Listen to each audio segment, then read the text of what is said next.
Good morning sa lahat. Tara magbasa na tayo nating libro guys. Magandang balita, Biblia.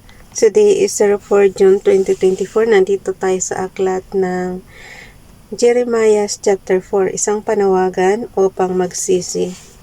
Pakisabayan ako ng basa guys para pare-pareho tayo dito matuto. Puyat, pasensya niyo na puyat pa ako kasi 3 oras lang yung tulog natin. May binabasa pa kasi ako kaninang hanggang 1:00 ng madaling araw. Kaya ayan, puyat-puyat pa. Okay, isang panawagan upang magsisi. Jeremiah chapter 4 verse 1.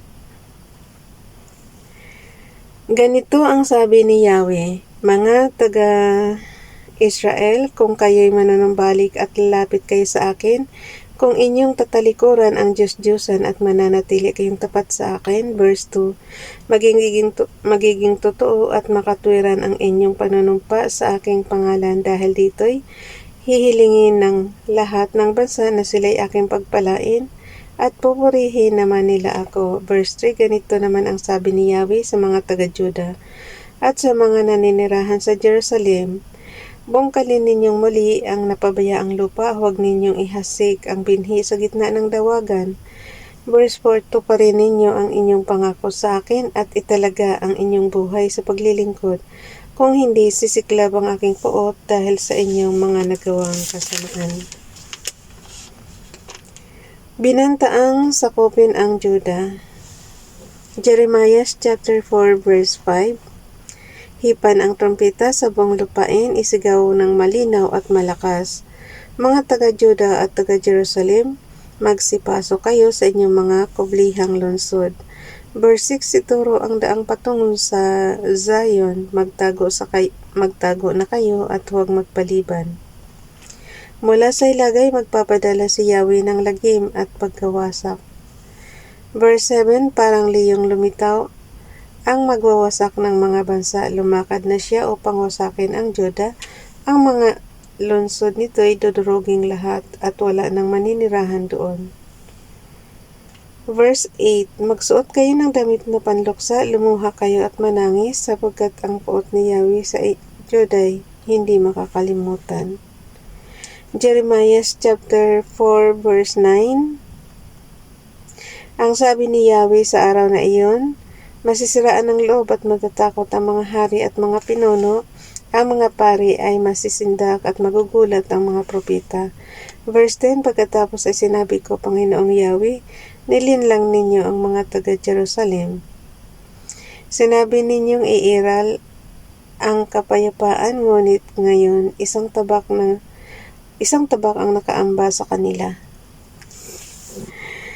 Jeremiah chapter 4 verse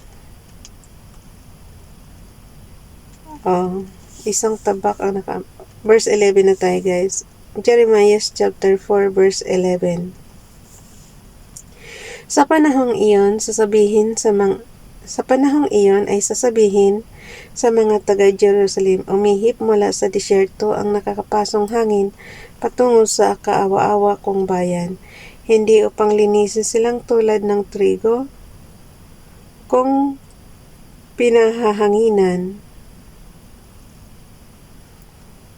Verse 12, mas malakas ang hanging aking padala upang hampasin ang bayan ko. Ako si Yahweh ang nagpaparusa ngayon sa kanila. Napaligiran ng mga kaaway ang Juda. Jeremiah chapter 4 verse 13, masdan ninyo dumarating na parang mga ulap ang kaaway, parang ipo-ipo ang kanilang mga karwahing pandigma. Mabilis po sa agila ang kanilang mga kabayo, matatalo tayo,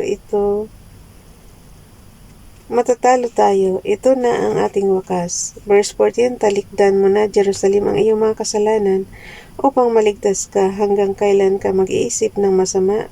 Verse 15, dumating ang mga tagapagbalita mula sa Dan at sa kabundukan ng Ephraim. Dala ang malagim na balita. Verse 16, upang bigyang babala ang mga bansa at sasabihin sa mga taga-Jerusalem, dumarating na ang kaaway mula sa malayong lupain at sumisigaw ng pakikidigma laban sa mga lungsod ng Juda.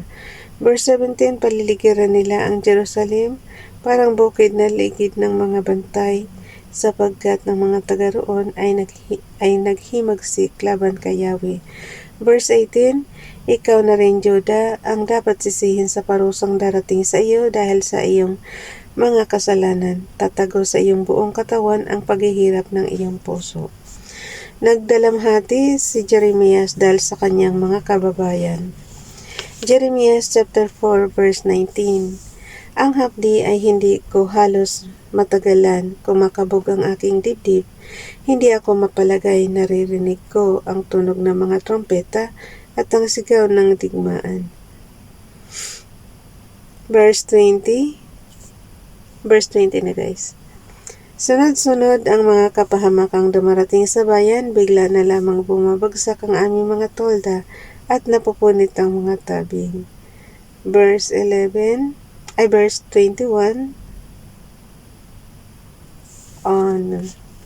Ulitin ko nga guys. Nagdalamhati si Jeremias dahil sa kanyang mga kababayan. Ulitin ko lang yung verse 19 na. Ang hapdi ay hindi ko halos matagalan.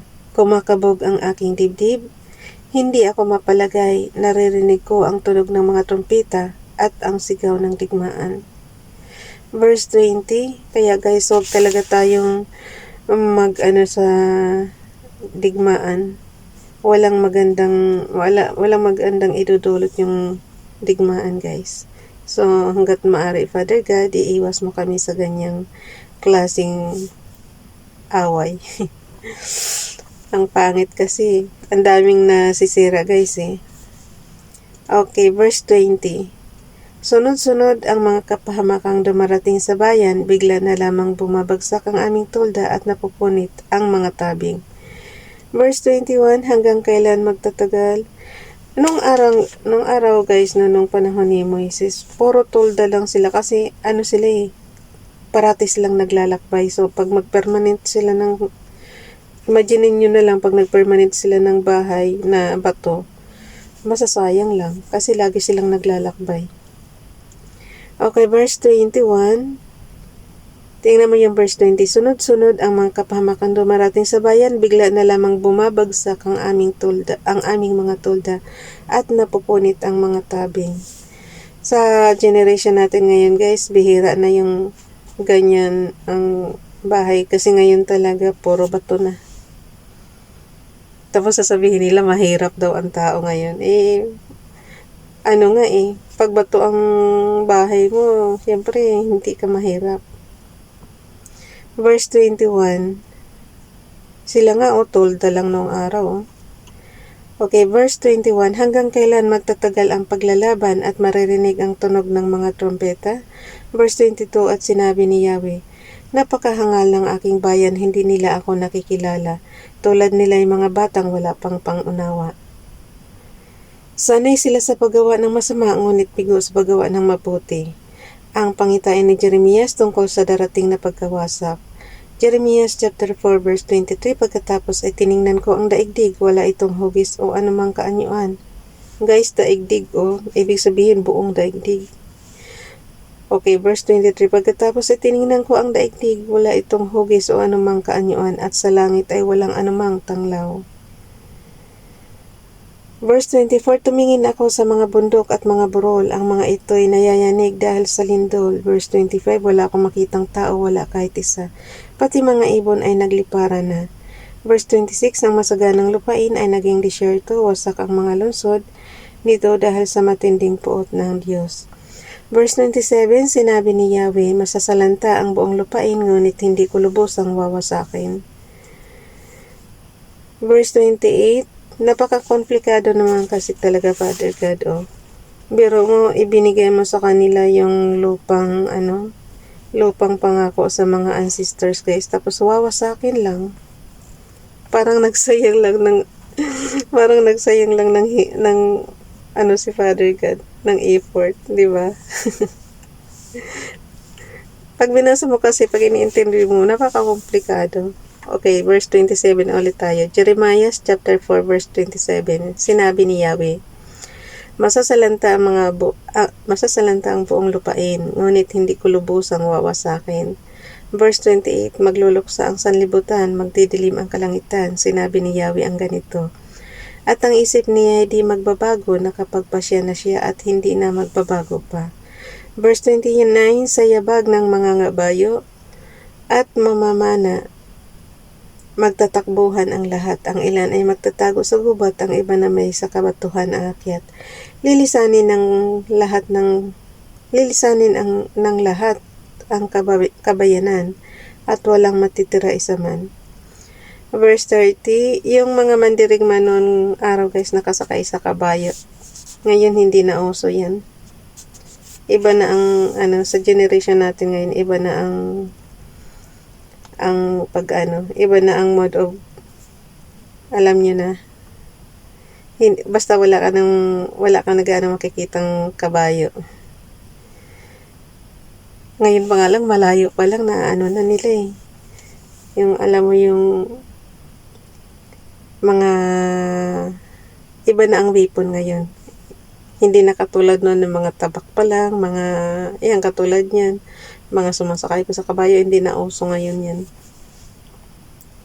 Okay, ulitin ko. Verse 29, sa yabag ng mga ngabayo at mamamana, magtatakbuhan ang lahat, ang ilan ay magtatago sa gubat, ang iba na may sa kabatuhan aakyat.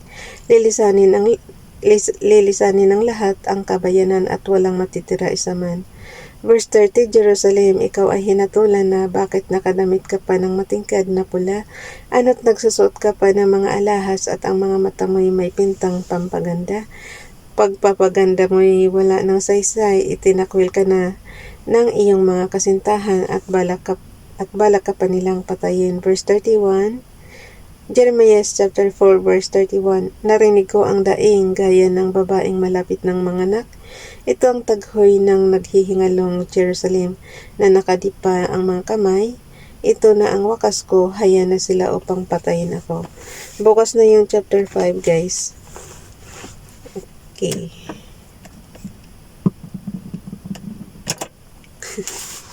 Bye everyone. God bless.